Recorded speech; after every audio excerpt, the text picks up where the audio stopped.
Dok, kita bahas, seputar mitos fakta ya, Dok, ya, tentang, menyusui saat COVID-19. Karena sepertinya masih banyak masyarakat kita juga yang khawatir nih, menularkan, COVID atau penyakitnya kepada anak-anak saat menyusui. Kita bahas yang pertama ya, Dok, ya. Yang pertama ini virus COVID-19 benar nggak sih bisa masuk melalui air susu ibu? Ya, untuk sampai saat ini dari penelitian belum ada yang membuktikan bahwa Mhm, virus COVID-19 dapat menular lewat ASI. Jadi sampai saat ini COVID-19 masih dapat ditularkan melalui droplet atau percikan yang ada di udara maupun yang ada di barang-barang di sekitar kita. Sampai saat ini CDC, WHO maupun Kemenkes masih menganjurkan ibu-ibu untuk mmm, eh, tetap melanjutkan menyusui baik ibu-ibu yang sehat mhm, maupun ibu-ibu yang terkena mmm, COVID-19. mmm, Tapi kalau kita untuk tetap menjaga hubungan atau bonding ikatan hubungan antara ibu dan anak, kami tetap menyarankan untuk menyusui secara langsung atau DBF (direct iya, breastfeeding). Bagaimanakah caranya agar aman? Yaitu ibu tetap menggunakan masker, bagusnya menggunakan masker N95 atau mhm, boleh dengan double masker, yaitu masker kain dan masker medis, iya. kemudian susui secara biasa. Berikutnya adalah ASI bisa Ya, bikin tubuh kebal dari COVID-19. Ini mitos atau fakta, Dok? ya, benar. Jadi, mungkin kata-katanya bukan kebal ya, Ya, tapi lebih memberikan efek protektif atau efek perlindungan. Jadi pada ibu-ibu yang menderita penyakit COVID-19, mengapa tetap dianjurkan menyusui oleh WHO, CDC, dan Kemenkes? Karena dari penelitian didapatkan antibodi COVID tersebut ada di dalam ASI ibu, sehingga yang akan ditransfer ke bayi atau anak ibu yang disusui. Jadi sebenarnya apabila ibu positif COVID menyusui bayinya, malah akan memberikan efek protektif terhadap bayi dan anak. Mengapa? Karena yang tadi pada ASI ibu terdapat antibodi yang terbentuk yang akan ditransfer ke bayi atau anak ibu yang disusui. mmm, Jadi malah lebih memberikan efek protektif mmm, untuk tetap dilanjutkan menyusui. Berikutnya mitos faktanya adalah menyusui saat pandemi ini beresiko. Nah, ini mitos atau fakta, Dok?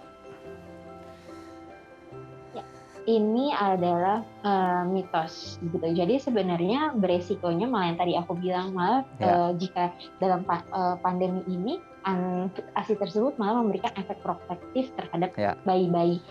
Jika ibunya negatif COVID, menyusui anak yang negatif, maksudnya sama-sama sehat, menyusui seperti biasa, sebenarnya di ASI itu memang sudah memiliki Mmm, banyak efek untuk melindungi tubuh kita seperti karena terdapat imunoglobulin, secretory IgA. Jadi sebenarnya selain COVID pun ASI melindungi dari penyakit-penyakit yang lainnya. Berikutnya Ya, adalah yang keempat, ibu menyusui tidak boleh betul. divaksin. Nah, ini mitos atau fakta, Dok? Itu mitos. Ibu menyusui boleh divaksin gitu. Mengapa? Karena seperti yang tadi, sebenarnya vaksinasi itu kan sebenarnya kan Mhm, memperkenalkan kuman ke dalam tubuh kita. iya, Jadi sebenarnya vaksinasi itu kan yang kita inginkan adalah terbentuk antibodi, seperti kalau kita sakit gitu ya. Jadi apabila ibu-ibu divaksinasi, tubuh akan membentuk antibodi dan antibodi itu akan ada di ASI ibu dan akan ditransfer ke bayi atau anak ibu yang sedang disusui. mmm, Jadi efek vaksinasi tersebut juga berpengaruh terhadap daya tahan atau mhm, imunitas dari anak-anak ibu yang sedang disusui gitu. mmm. Jadi malah lebih memberikan efek protektif terhadap anak-anak atau bayi ibu yang sedang Orang. disusui. Jadi Nah, berikutnya yang terakhir adalah ibu terpapar ini harus memisahkan diri. Benar nggak sih, Dok, kemudian dia harus memisahkan diri ketika sudah didiagnos positif COVID-19, betul-betul harus memisahkan dirinya dengan anak-anaknya?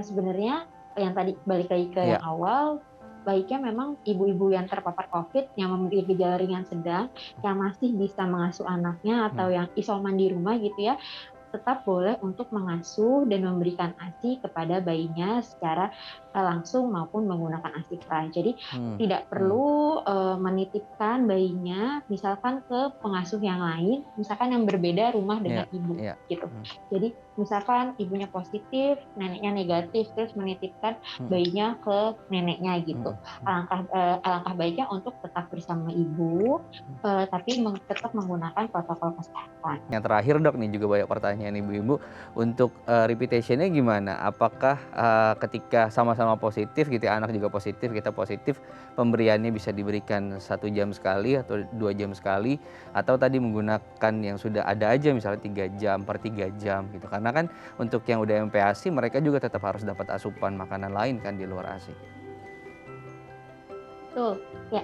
Jadi kalau misalkan ibunya positif, anaknya positif gitu ya. Iya, Jadi kan tetap di satu rumah, disusui secara on demand. Kita kan mhm, kalau ASI itu on demand, jadi tidak mhm, dijadwalkan misalkan per 2 jam sekali, per 3 jam sekali, tidak. Jadi memang semau bayi gitu. Jika oke, misalkan biasanya pada bayi awal-awal setelah disusuin tidur iya, 2 jam, iya. bangun, disusui lagi, tapi itu mengikuti keinginan bayi. Jadi kita tidak Ah, mematok iya, iya. tiap berapa jam kita berikannya gitu. Jadi memang ASI itu adalah on demand atau atlet atau semau bayinya gitu. Oke, baik, terima kasih Dokter Andini.